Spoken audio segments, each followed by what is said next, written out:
ఉద్యోగులకు పెన్షన్స్‌కి స్వాగతం, సుస్వాగతం.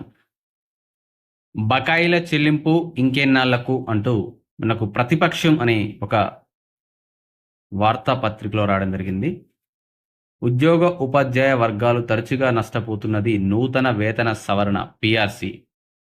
దీనిని ప్రతి 5 ఏళ్లకొకసారి అమలు చేయాల్సి ఉండగా అది ఎప్పుడు 2, 3 ఏళ్లు ఆలస్యంగా అమలు అవుతుండడంతో ఉద్యోగులు తమ వేతన సవరణ కాలాన్ని, ఆ కాలానికి సంబంధించిన డబ్బును నష్టపోతూనే ఉన్నారు. కనీసం ఈ ప్రభుత్వమైనా సకాలంలో వేతన సవరణ అమలు చేస్తుందేమోనని ఆశగా ఎదురు చూస్తూనే ఉన్నారు. కాలాన్ని కోల్పోతూనే ఉన్నారు. పదవీ విరమణకు కొన్ని నెలల ముందుగానే తాము ఫలానా సంవత్సరం, ఫలానా నెల, ఫలానా తేదీన రిటైర్మెంట్ కాబోతున్నట్లు ఏజీ తదితర కార్యాలయాలకు ప్రతి ఉద్యోగి, ఉపాధ్యాయుడు తన వివరాలను లిఖితపూర్వకంగా పంపుతారు. ఈ ప్రాసెస్ అంతా జరిగినా ప్రభుత్వం మాత్రం చెల్లించాల్సిన డబ్బులను పెండింగ్‌లో పెట్టడం బాధాకరం.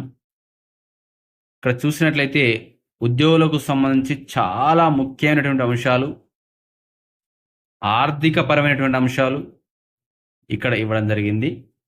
దానిలో ప్రధానంగా పీఆర్సీ. ఇదంతా మనం చదవలేము, చాలా ఉంది. మీరు కూడా వినడానికి ఇబ్బందిగా ఉంటుంది ఇదంతా. సో, ప్రధానంగా పీఆర్సీ ప్రతి 5 ఏళ్లకొకసారి అది ఇవ్వాల్సి ఉంది. మరి ఎప్పుడైనా అంతే 2 ఏళ్ళు, కనీసం 2 ఏళ్ళైతే కష్టంగా 2 ఏళ్ళైతే దాన్ని తీసుకుపోతున్నారు. ఈసారి 2 ఏళ్ళు దాటింది. జులైకే 2 ఏళ్ళు కంప్లీట్ అయినాయి. ఇంతవరకు దాని మీద మరి అట్‌లీస్ట్ నివేదిక తెప్పించుకొని, ఆ నివేదికను బహిర్గతం చేసిన పరిస్థితి కూడా లేదు. డీఏల పరిస్థితి ఇంకా దారుణమైనటువంటి పరిస్థితి ఉంది. డీఏలు ఎట్లా ఉన్నాయి? పీఆర్సీ ఎట్లా ఉంది? ఈహెచ్ఎస్ ఎలాగా ఉంది? మరి ఉద్యోగులను ఏం చేయాలని చెప్పేసి అనుకుంటుందో అర్థం కావట్లేదు ప్రభుత్వాలైతే. అలాగే ఆర్థిక ప్రయోజనాలకు సంబంధించి పెండింగ్ బిల్లులు కూడా ఇంతవరకు ఇవ్వని పరిస్థితి ఉంది. డీఏలు ఇవ్వాల్సింది డీఏలు కూడా ఇవ్వలేదు. ఏదో కంటి తుడుపుగా ఒక డీఏ ఇచ్చి ఇంకో డీఏ 6 నెలల తర్వాత ఇస్తా అని చెప్పేసి దాన్ని కూడా ముందే ఇచ్చినట్టు ప్రకటించి, ఇట్లా రకరకాల సమస్యలైతే ఉద్యోగులను వెంటాడుతూ ఉన్నాయి. మరి ఇలాంటి విషయాలపై ఉద్యోగుల యొక్క బాధలను, ఉద్యోగుల యొక్క సమస్యలను ముఖ్యమంత్రి గారు అర్థం చేసుకొని వెంటనే మరి వాటిని క్లియర్ చేయాలని చెప్పేసి ఉద్యోగులు, ఉపాధ్యాయులు, అలాగే రిటైర్డ్ ఉద్యోగులు అందరూ కోరుకుంటున్నారు.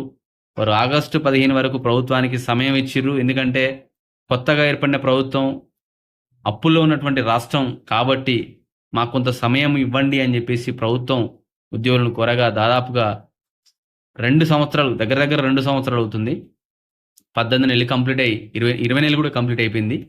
మరి ఇంత టైం ఇచ్చినప్పటికీ ఉద్యోగులకు ఇవ్వాల్సినటువంటి, అది న్యాయంగా ఇవ్వాల్సినటువంటి, అదేదో ప్రభుత్వం పెట్టినటువంటి ఉచిత పథకం కాదు, లేదా అదేదైనా ఫ్రీ స్కీమ్స్ కూడా కాదు. ఇది ఉద్యోగులకు న్యాయంగా ఇవ్వాల్సినటువంటి, రావాల్సినటువంటి ఆర్థికపరమైనటువంటి ప్రయోజనాలు ఇవ్వకుండా ఇంత ఆలస్యం చేసినందుకు వారు ఆగస్టు 15 తర్వాత ఖచ్చితంగా ఏదో ఒక నిర్ణయం తీసుకొని ప్రభుత్వానికి అల్టిమేటం కూడా జారీ చేయడం జరిగింది. ఇది దీనికి సంబంధించినటువంటి సమాచారం. మొదటిసారిగా ఛానల్ చూసిన వాళ్ళు తప్పకుండా సబ్స్క్రైబ్ చేసుకోండి, లైక్ చేయండి, షేర్ చేయండి.